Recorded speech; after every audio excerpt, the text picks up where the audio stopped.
Welcome to the things that bother me. Today we're talking about the future no one wants to admit is already here. A future where retirement is a myth, safety nets are gone, and working until you're physically broken isn't a possibility, it's the plan.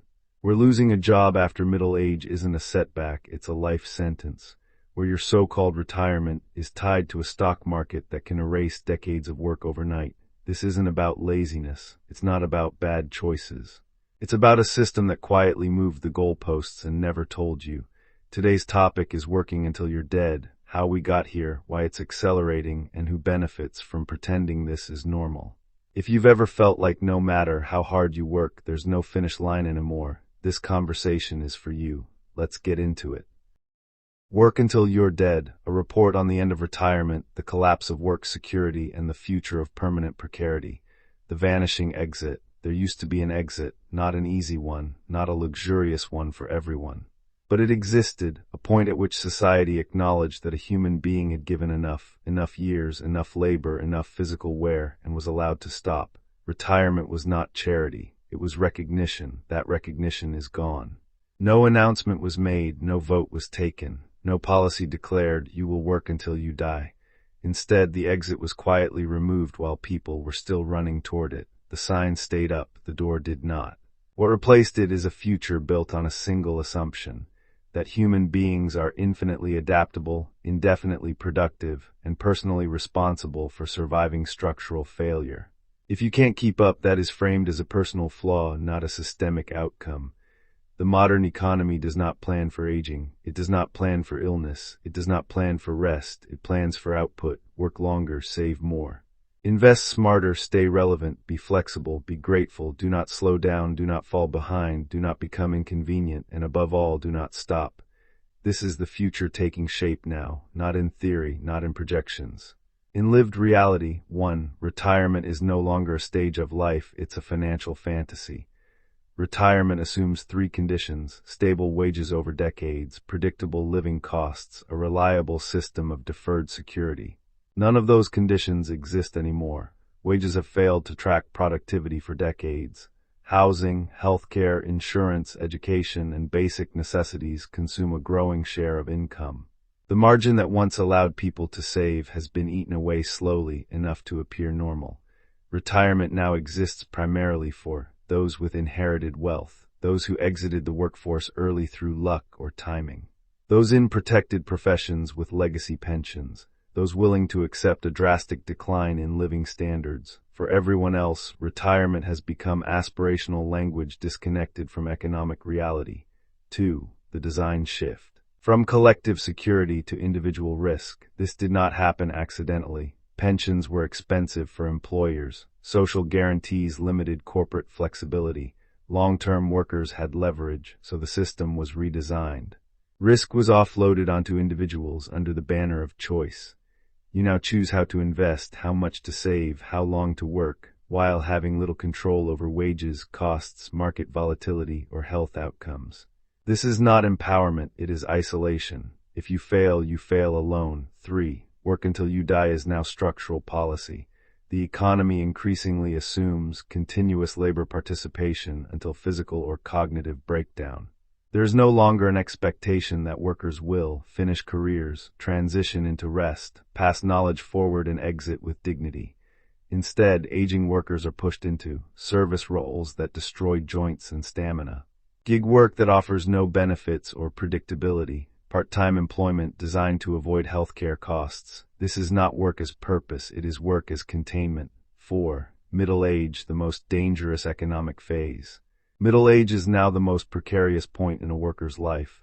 By this stage, wages are higher, making workers expensive. Health risks increase. Caregiving responsibilities expand. Energy declines, but expectations do not. Layoffs at this age are catastrophic. Reemployment often means a 20–50% pay cut, loss of benefits, loss of seniority and stability, permanent income compression.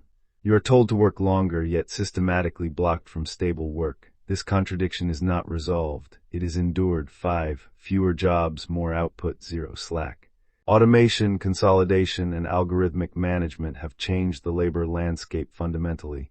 Jobs are not disappearing evenly. They are being compressed, de-skilled, fragmented, stripped of protections. One person now does the work of several under constant monitoring, with metrics replacing judgment. There is no slack left in the system. Slack is where people used to breathe. Slack is where injuries healed. Slack is where aging workers survived. Slack has been eliminated. 6. 401ks and the market trap. The 401k system is framed as responsible planning. In reality, it is compulsory exposure to systemic risk. Key realities: markets crash regularly. Inflation quietly erodes value. Timing matters more than discipline. Crashes near retirement are devastating. There is no rewind, no employer backstop, no guaranteed floor. You are betting your future against forces you cannot influence. That is not retirement planning. That is survival gambling. 7. The erosion of safety nets into symbols. Safety nets still exist on paper. Functionally, they are harder to access, politically attacked, socially stigmatized, insufficient by design, tied to employment. The message is explicit. Dependence is failure. Need is weakness. Struggle is personal. This framing absolves the system and shames the individual. 8. The psychological consequences of a life with no end. A future without rest changes people. It produces chronic anxiety, deferred medical care, risk-averse behavior. Burnout normalized as adulthood, a collapse of long-term imagination. People stop asking, "What will I do later?" They ask, "How long can I hold on?" That is not a healthy society. It is a managed decline. In closing, a system that consumes its own. This is the future that is being built, not with cruelty, but with indifference. Indifference is cheaper. Indifference requires no justification. A system that expects endless labor without guaranteeing survival is not efficient. It is extractive. It treats human beings as temporary inputs, not lives with arcs, limits, or dignity. There will be no mass retirement crisis announcement, no moment where leaders admit the promise was false. The future will simply arrive with more people working longer, earning less, and collapsing quietly out of view. This is what happens when risk is privatized and profit is protected, when aging is treated as a defect, when rest is framed as laziness, when survival is individualized and failure is moralized. The most dangerous part is not that people will work until they die. It is that they are being trained to accept it.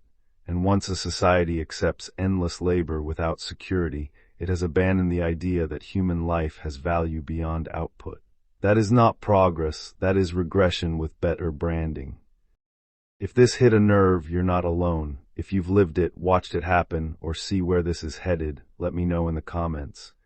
This channel exists because these conversations aren't happening where they should be. If you want more breakdowns like this, hit like so it gets seen.